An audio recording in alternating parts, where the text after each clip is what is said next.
Hello tout le monde, aujourd'hui petit tuto très simple, comment activer des notifications lorsqu'il y a une nouvelle activité sur une transaction.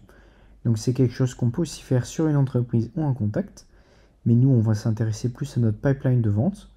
Donc on va aller sur une de vos transactions et vous allez juste cliquer ici sur Action et sur Suivre, tout simplement. Donc comme on voit dans le pop-up, on recevra une notification pour chaque nouvelle activité.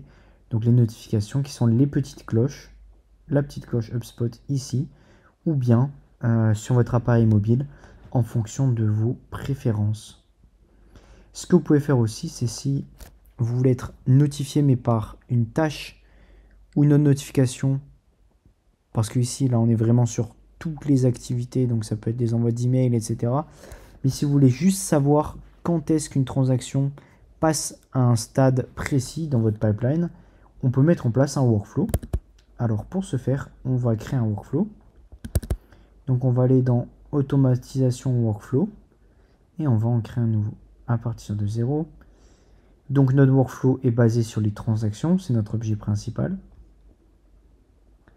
Et en critère d'inscription, on va choisir lorsqu'un critère de filtrage est rempli. Notre propriété, c'est notre étape du deal, donc deal stage,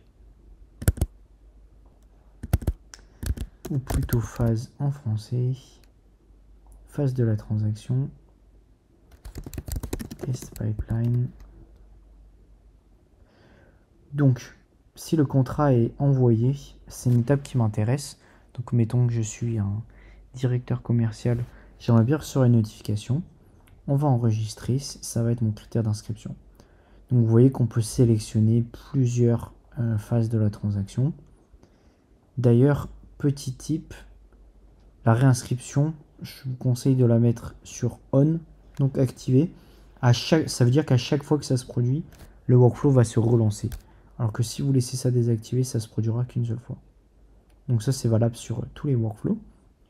Et nous, l'action qu'on veut, donc c'est envoyer une notification d'email interne, par exemple. Donc je vais recevoir une notification lorsque le deal sera passé en contract sent. Donc voilà, on peut aussi envoyer au propriétaire du contact, donc propriétaire de la transaction, objet. On va l'appeler nom de la transaction. Et là, on va mettre phase de la transaction. Comme ça, c'est personnalisé. Enfin, l'email que vous allez recevoir va vraiment être personnalisé. Donc, la transaction. Et là, je vais juste faire un copier-coller de mes jetons. Donc, je les ai pris ici. On voit que ça les copie ici. Vient de passer en vérifier que toutes les données sont correctes, parce que peut-être que la personne va signer le contrat ou le devis que vous lui avez envoyé et vous avez besoin de repasser derrière.